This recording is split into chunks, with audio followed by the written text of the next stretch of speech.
Hello and welcome to the Political History of the United States. Episode 3.43, Season in Review, Part 2. Welcome back. First, I want to thank everybody who took the time to send me questions and want to note that the window to send them in to me is now officially closed. I'm making my way through them and I'm working on the answers. I plan to answer as many of them as I can. Today, we are going to be wrapping up our Season 3 in review by looking at the trends that we saw this season and trying to understand what it all meant. Really, the story of our third season has been one of transformation. Following the trials and tribulations of the end of the 17th century, the colonies entered into a period of transformation that would help define the remainder of the colonial experience in North America. These changes are not going to occur to a single part of life either. There is no one thing that would happen that explains how the colonies would find themselves on the brink of a revolution. And, in fact, where we have left off in our story, right around 1763, the colonists likewise have no idea that they are just 13 years away from the Declaration of Independence. The North American colonists do not know that they have been building towards anything. It is not as though this was some conscious effort to achieve some preconceived outcome. The question we are left with, therefore, is twofold.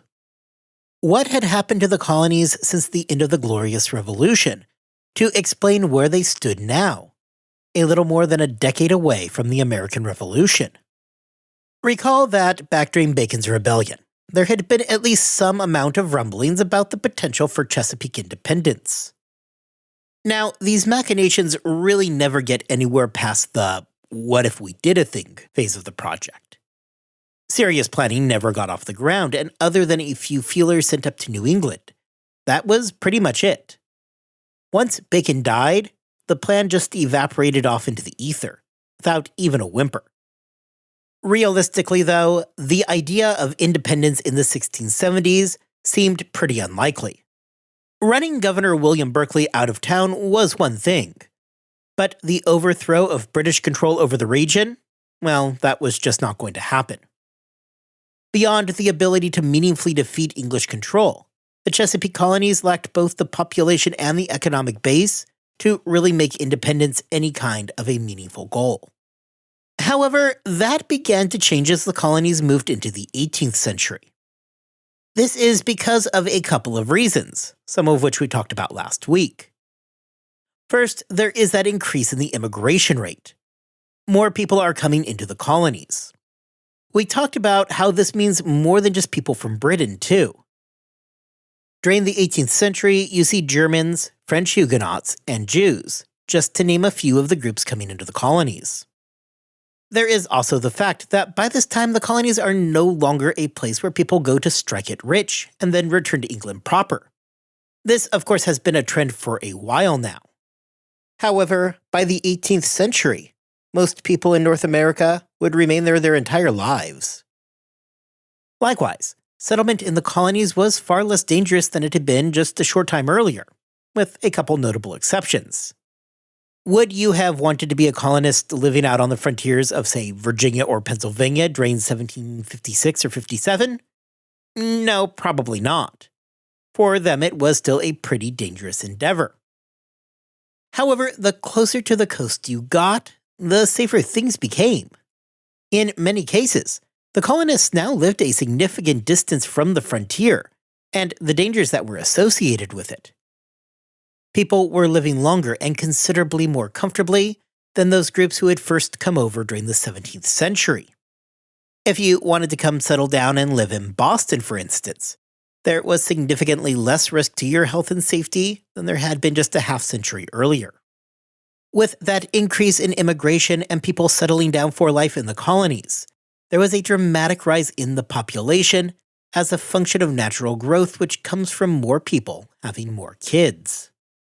In just a little under a century, between the years 1660 and 1750, we see the colonial population increase from approximately 75,000 to over 1 million.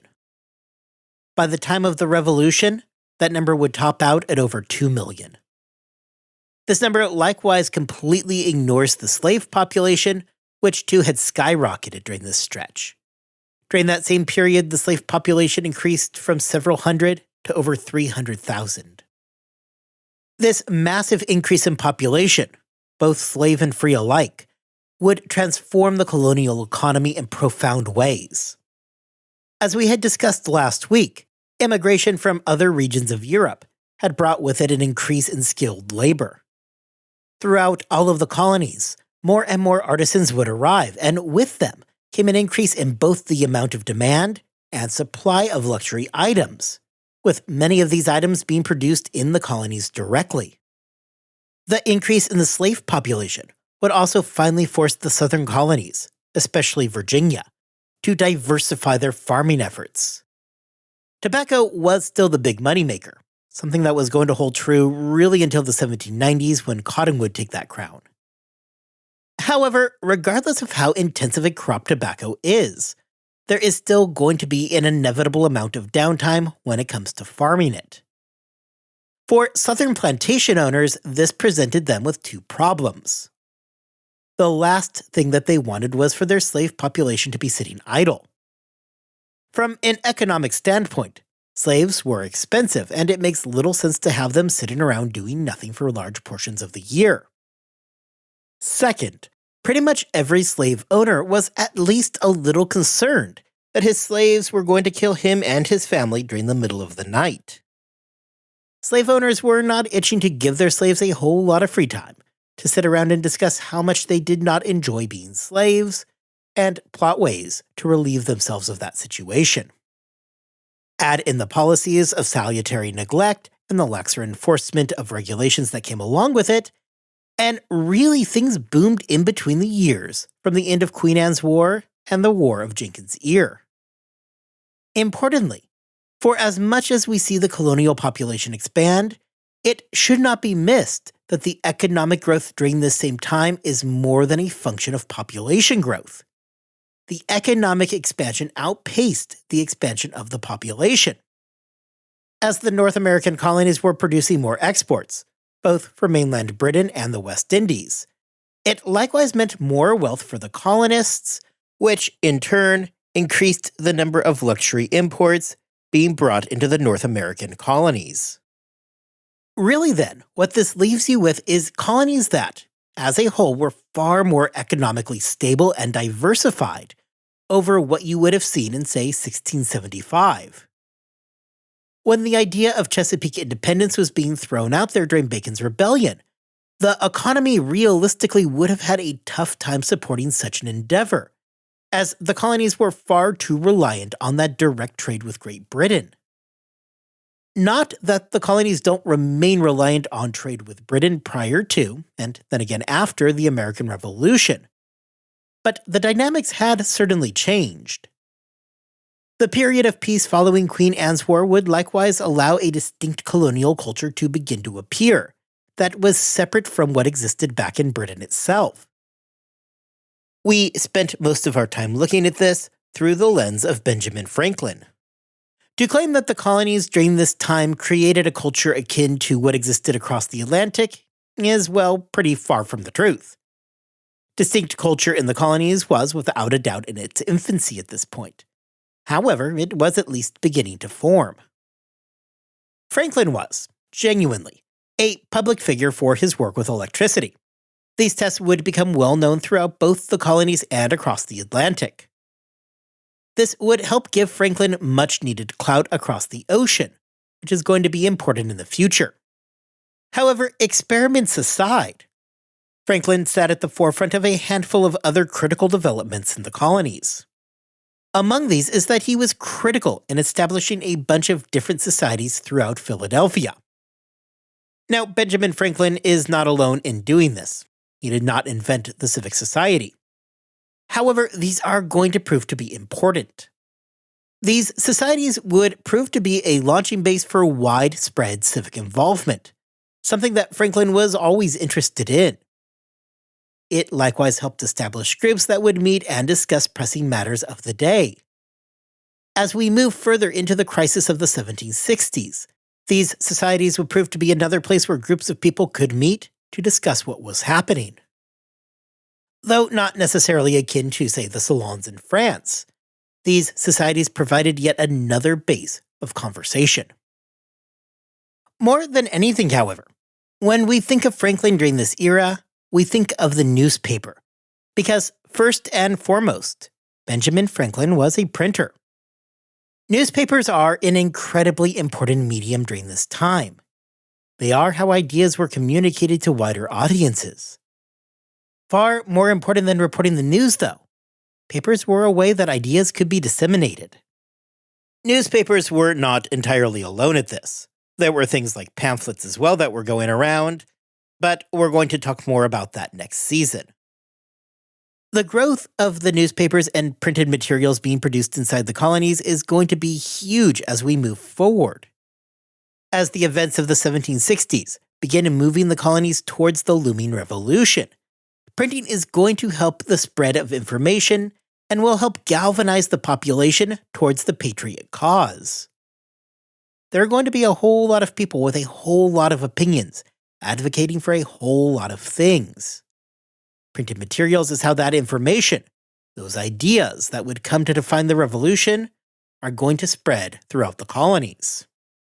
It is likewise important to understand that the colonial press was an extremely partisan institution. We're going to spend a lot of time talking about the political nature of the colonial papers and publications, something that we are going to really see explode during the early American Republic. However, well before you have men like Benjamin Franklin Bache, the grandson of Benjamin Franklin, and James Callender causing headaches for both the Federalists and Anti-Federalists alike, there was already a long history going back to the colonies of printers standing at the top of often bitter political fights. From the growth of the population and the economic expansion, and the emergence of an early culture within the colonies, those decades between the end of Queen Anne's War and the outbreak of the War of Jenkins' Ear really marks a moment when the colonies would grow and mature. The policies of salutary neglect fueled massive amounts of economic expansion, which would help to modernize colonial life. People could, more and more, live quite comfortably in the North American colonies.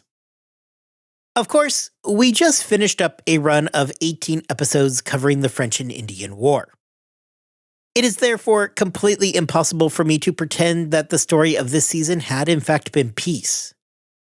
In fact, there is at least an argument to be made that the French and Indian War was the single most defining event of the entire colonial period. And while I do not want to get pulled in trying to power rank major events of the American colonial era, there is little question that the war left an indelible mark on the events to come. I had mentioned previously that I had decided against doing anything really diving into the legacy of the French and Indian War. This is because next season, as we move through the turbulence of the 1760s into the eventual break during the middle of the 1770s, the French and Indian War is going to loom over everything, like some kind of omnipresent giant. This is not to say that there is some direct line from point A to point B. Indeed, the revolution was not some inevitable event that became cast in stone as soon as Vaudreuil surrendered Montreal. There were a whole lot of places where both sides could have still avoided war at this point. And really, there would be places where things could have been avoided all the way up into 1775. Even after that, after the fighting had already begun, there may have still been opportunities to scale back up that cliff and onto the top side of the precipice. Now, next season, we are going to really drop down into the weeds on this, as the longer-term repercussions of the French and Indian War become increasingly clear. However, that is still a little further off in our future. For today, I want to take a look back at some of the bigger trends that we saw during the war itself. Because though we are going to be spending a lot of time dealing with the aftermath, there are some critical developments in colonial relations with the British during the conflict itself. One of the most prevalent feelings during the war, especially in those early years prior to William Pitt's arrival, was a general feeling of disrespect on the part of the colonists. It was no surprise to anybody that the provincial troops were seen as being less than the regular troops in the eyes of the British leadership. To be fair, this is not an entirely unfair position for the British either. Provincials were notoriously undisciplined. Pretty much, the minute a firefight broke out, there was a decent chance that the provincial troops were going to decide to get out of Dodge as quickly as possible, much to the very considerable annoyance of the British leadership. What resulted from this was a system where the British attempted to subject these untrained provincials to discipline equal to that of the British regulars. This was a despised policy by those provincials, because really, they were not professional soldiers, nor did they ever pretend to be. At the same time, the provincial officers were determined to be completely subordinate to all British officers. For the provincial officers, this was extremely disrespectful, and was something that left them very bitter. George Washington has become something of a poster child for this exact thing. Washington was not at all happy about this, and considered it a direct affront to his honor.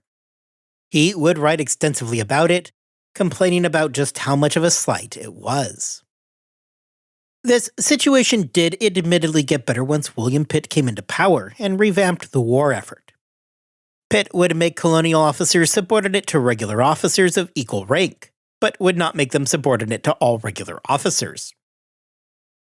Pitt recognized that you cannot subject provincials to discipline equal to the regulars, and expect to still have any provincials willing to fight.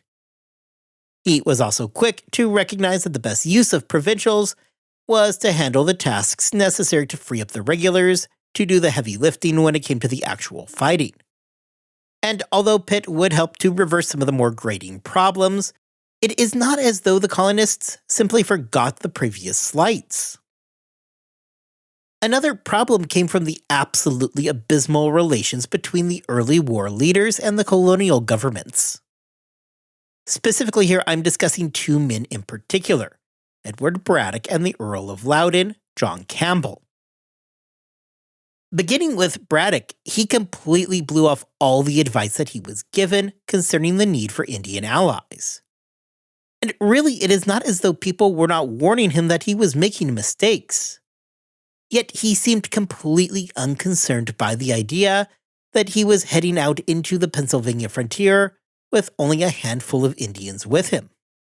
Even Braddock's destination was something that the provincial officers told him was a mistake. Fort Duquesne had become a symbolic target for the British, to be sure. However, colonial leadership was quick to point out that the real target should not be Duquesne, but Fort Niagara instead. Again, however, Braddock ignored the warnings of the colonial governors, because, hey, he was the professional. Both George Washington and Benjamin Franklin had given Braddock advice about his planned mission on Duquesne. Both times, he ignored it. It was Franklin who warned Braddock that he needed to look out for the real risk of Indian ambushes. To which Braddock not only completely ignored the advice, but he informed Franklin that the Indians might be a problem for provincials, but surely they were not going to be a problem for him. Of course, we now know that those same Indians who were of zero concern to Braddock would deliver an absolutely crushing blow that would see much of his army end up dead, including Braddock himself. Even after Braddock, we see that the British leadership coming over really learned little about dealing with the colonies. When Loudoun took over from William Shirley, he quickly ran into the brick wall that was the colonial legislatures. Loudoun was invested with an incredible amount of power, and was working with near vice-regal authority. His assumption was that the colonial governors would just be a pushover, and would quickly bend to his whims. Loudoun, though, was about to be extremely disappointed. Today is the 107th episode of this podcast. If there is a single takeaway that I could give you all that has become abundantly clear over the course of this show, it is that the colonial governments have zero intention of being a pushover for anybody, ever. Rather than bend to his whim as requested, internal politics would stymie Loudoun at every turn, which would infuriate him. Really, it was not as though Loudoun did not realize that internal politics might be a thing.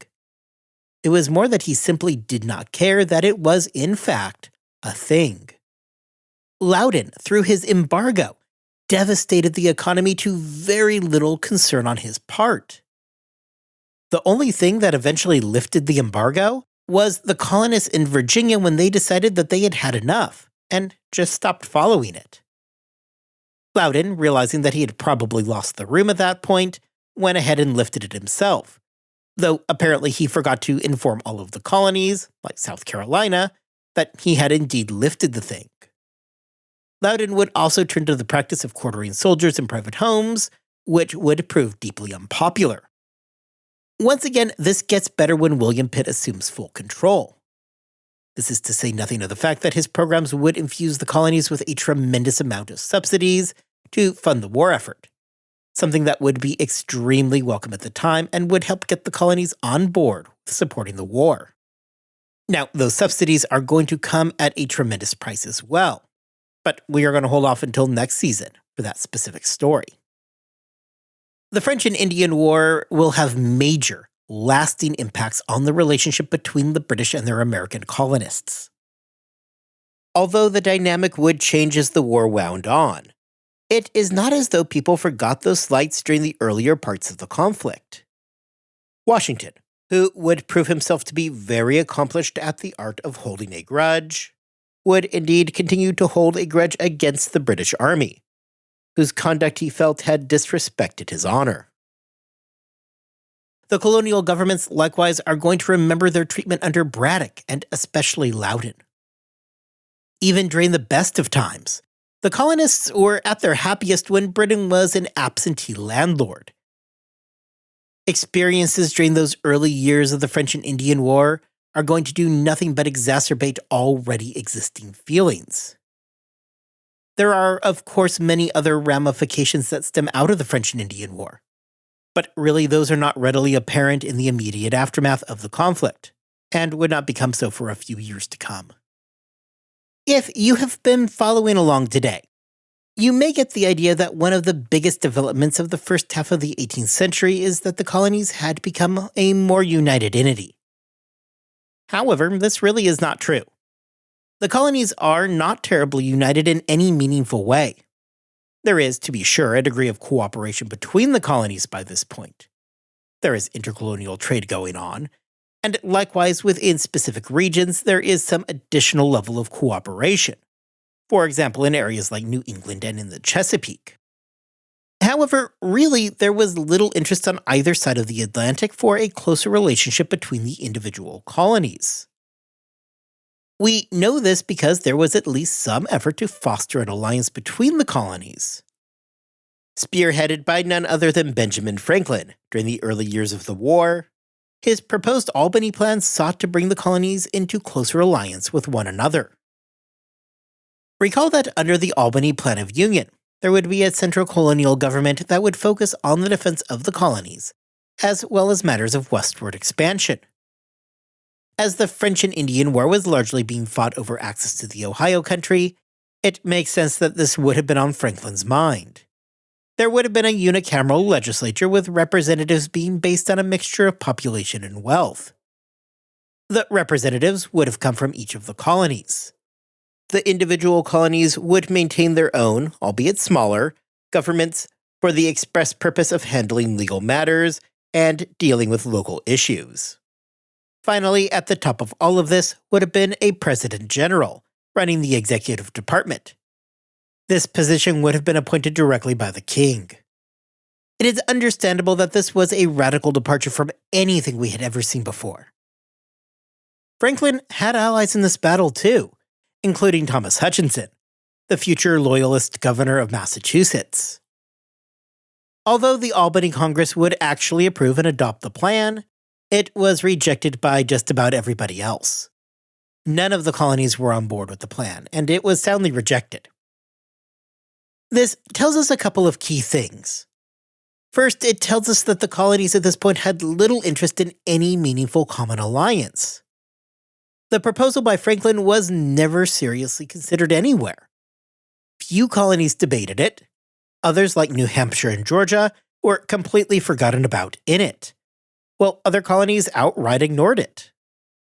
So internally during the 1750s, there was little push towards anything that would have brought the colonies into closer cooperation with one another. And to be absolutely clear, Franklin was not thinking about independence at this point whatsoever. Sure, he wanted the colonies to work closer together, and he hoped for his union to pass. However, he was not advocating for independence here. He wanted the Union to exist as part of the British Empire, not as something altogether separate from it. As we are going to see moving forward, the situation is going to transform dramatically in a relatively short amount of time. Well, that story is for next season. It is critical to understand just how far away the colonies were from any kind of unity, both during and after the French and Indian War. This, of course, is not something that the British were terribly eager to disrupt. Yeah, it probably would have made their lives a little bit easier during the war. But the mother country was not exactly clamoring for better relationships between their North American colonies, lest the colonists get any ideas that maybe the mother country wasn't needed. This past season, we covered a period that has taken the colonies from what was the immediate aftermath of the Glorious Revolution, all the way through the end of the French and Indian War. So, what were the takeaways over this season? What is the broad themes that would define this era of colonial history? Really, it is impossible to look at this season without turning our gaze forward and looking at what is coming. We are a little more than a decade away from the American Revolution. We are just a year away from the Sugar Act, 2 from the Stamp Act. The imperial crisis is just on the horizon for the colonies. Knowing this, the real theme of this season has been moving the colonies into a position where the revolution was something that was even possible.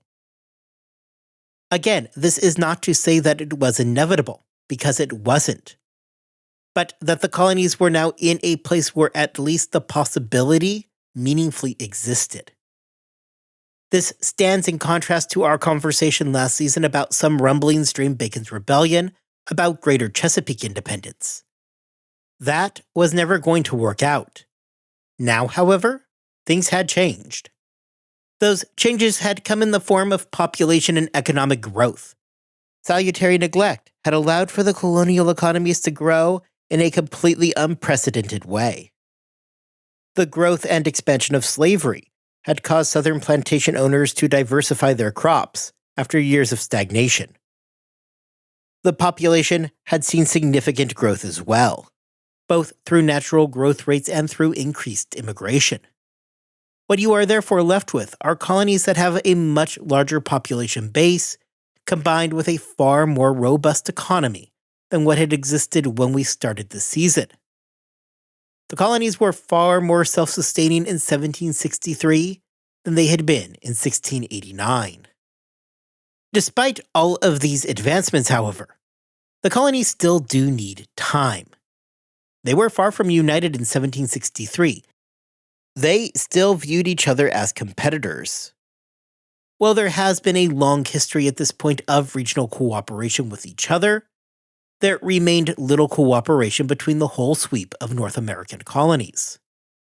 The reaction to the Albany Plan shows us that there was very little interest during the 1750s, outside a small cadre of men like Benjamin Franklin and Thomas Hutchinson, that are pushing for more connectivity and cooperation between the individual colonies. It is going to take something more to push the colonies into a closer alliance, and in 1763, those events have yet to occur. At the end of this season, it has been a story of the colonies maturing in virtually all aspects. Yet, even with that growth, we still see some of those same cracks in the foundations of the colonies that has really been at the very front of our story since the beginning. Relations with the mother country remained a complicated thing. Salutary neglect had allowed considerable economic growth And really, the colonists were not itching to have increased oversight from Great Britain. During the French and Indian War, subsidies by William Pitt had pumped huge amounts of money into the colonies, and in fact had helped create the strongest economy that we have ever seen there. This is going to have its own set of future consequences. In the case of George Washington, more than just experiencing what he felt to be a slight to his honor, he had witnessed what the British Army really was. He was an eyewitness to the failed march by Braddock. He witnessed the result of Braddock's hubris, and must have mentally noted that the British Army can indeed be vulnerable. Lessons that he learned from the French and Indian War are going to carry on with him into the future American Revolution. And that, folks, is now where we are. We are standing on the precipice of the imperial crisis. The founding generation is all here, even if we have not introduced them yet. When we return next season, we are going to quickly witness convulsions begin to spread throughout the colonies as frustrations grow. The colonists will face new challenges while simultaneously asking themselves that question that has loomed over everything else. What exactly is the place of the North American colonies in the greater British Empire? Next time, we are going to have one final review episode, where we are going to look at the grand sweep of colonial history. As we sit here now, waiting for that relationship to unravel, I want to step back and look over those key moments that we have seen thus far. How do the events from the prior century help explain where the colonies stand in 1763? How had the relationship with Britain changed over the last century and a half? Finally, what are the events from colonial history that we need to take away with us as we move into the next era of American history? We are going to address all of that next week. After that, we are going to have our question and answer episode, and then 2 weeks after that, we are going to jump right into Season 4. Until then, I hope you all have a wonderful 2 weeks. I hope that you are staying healthy and staying safe. And I will see you all back here next time as we take a retrospective look at the colonial experience.